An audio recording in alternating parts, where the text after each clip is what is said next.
Welcome to the part 2 version of motivations behind corporate using mergers and acquisition strategies and theories behind it. I'm Dr. Sharon addressing you. Last video we talked about the motives why companies go for mergers or acquisition, and we discussed at length on efficiency theory of merger, which means that economies of large scale is the main criterion. And we also looked at different aspects of efficiency theory of merger, like the differential efficiency theory, inefficient management theory, synergy, pure diversification, etc. In this video, we're going to look at in detail or make us understand that how information and signaling effect have on merger. That means if suppose a company is giving an offer for merger, say company A gives an offer for merger to company B, how does the market react to it?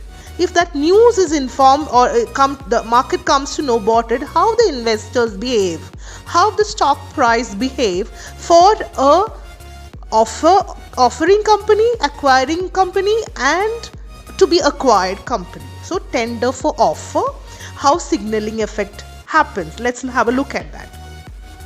If a tender of offer is informed to the market, they assume that the company which is getting acquired is undervalued, and that's why the acquiring company is taking over this company B. And even if the offer is unsuccessful, the offer does not get executed, in spite of that the stock price of company B to be acquired company goes up, with the presumption, with the signaling impact that the stocks are undervalued. Now let's look at the situation of an acquirer, the one who is going to buy. Like example of in this case was company A. Acquire stock. If the acquiring company is using their stock, equity stock, to buy the acquiring company B, in that case there is a signal. We've assumed that the bidding company is overpriced. That's why they're just giving away the equity share of the bidding company, which is A. When a firm buys back its own share, the market sends or signals, the signal that we give to the market is that the management, the prices are undervalued. That's why the management is buying back its own shares. So see, since there is a difference between ownership and management and ownership and market there, shareholders and market, there's a difference there. So the information, the signaling effect applies to this acquisition offers. Okay, so that's kind of an imperfection, but that exists. Another concept is called market power. Now, we were discussing in part 1 as to why companies go for mergers and acquisition, what is the theory behind it, what is the strategy behind it. Now, here again, another strategy that the company usually consider is market power. Acquiring company wants to enhance its market power. Now, there are 3 ways of commonly enhancing the market strength or the power. One is product diversification. Diverse products in the market and brings in more strength, power to the company. Or you can have some entry barriers, subtle entry barriers of others getting into your territory and maintaining your market power. Or you can do a lot of other strategies to enhance your market share. So the market power theory argues that the merger gains are the result of increasing, monopoly effect. If you try to merge and acquire more companies and you grow in strength, that monopoly effect also comes into picture there, which is not really great for the economy as such. Now, companies acquire or merge because they want to take tax consideration, tax advantage. If you acquire a not so profitable company, the net operating loss can be adjusted and you get some tax credit over there.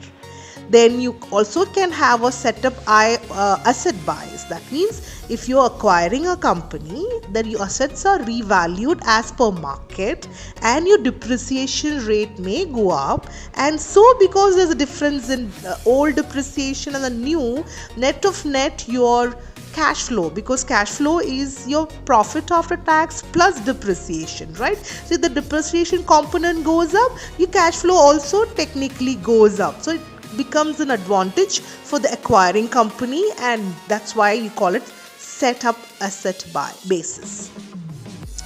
Substitution of capital gains for ordinary income. Now this happens when you acquire, you use your unutilized distributable profit there. Otherwise you would have distributed in the form of dividend. You would have to pay capital gains tax, whereas you are considering, because of merger, it is being considered as a ordinary income. So there are a lot of other benefits, tax advantages that you can really enjoy if you're acquiring or merging with another company. So that may be the reason for merger. Now there are a lot of problems. I'm sure you would have heard of agency problem. Agent and principal. Principal and agent are different. Similarly, in corporate setup also, the shareholders are the ones who bought the shares, but they don't have any direct control on the control of the company. Instead, managers or CEOs and others manage the company. So there is always a separation of ownership, which is owned by shareholders, and management, which is run by the managers in the company. Since there is a separation of ownership and management, there exists an agency problem. We tackle the agency problem with various means and ways. But agency problem exists with shareholders and the managers. Also it relates to shareholders and debt holders. So agency problem arises when managers owns only a fraction of the ownership of the firm. Majority of the ownership is done by or held by shareholders, and so the profit majority also goes to the shareholders. Managers may feel, why should we work so hard where the extra profit that the company earns is going to shareholders but not to the debenture holders or to the managers. And so there is an agency problem. There is yet another problem that you can think of in merger, or people don't go for merger assuming these things, which is called managerialism. Now what is managerialism? It is an expansion wherein the theory was put by the Mueller in 1969 and says that the managers are motivated to increase the size of the firm. So they would like to acquire and merge. So assuming that when the size of the firm increases, the compensation also increases accordingly. So they are kind of tempted, or automatically they kind of lower the investment hurdle rate. That means your cost of capital is calculated at a very low rate. Now if you calculate your cost of capital at a very low rate, or keep your hurdle rate at a very low rate, then what happens is you accept projects with a lesser NPV. Okay, so that is not really good for the shareholders, and there are other issues too. This is called the Herbe's hypothesis.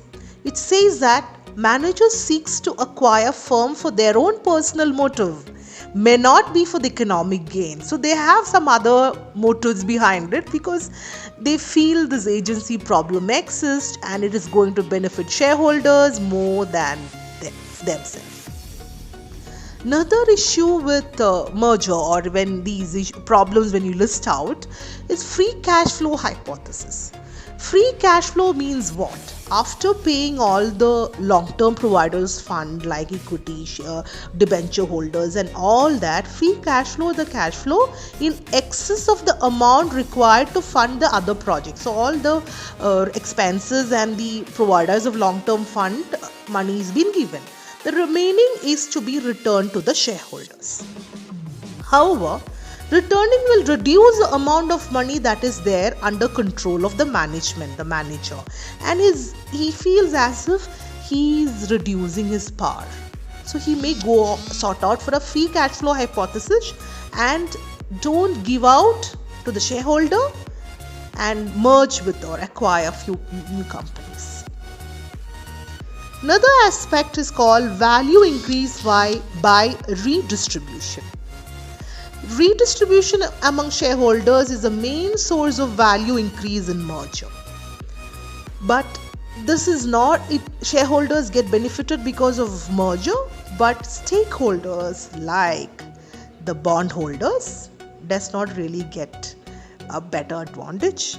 The government also doesn't get any benefit.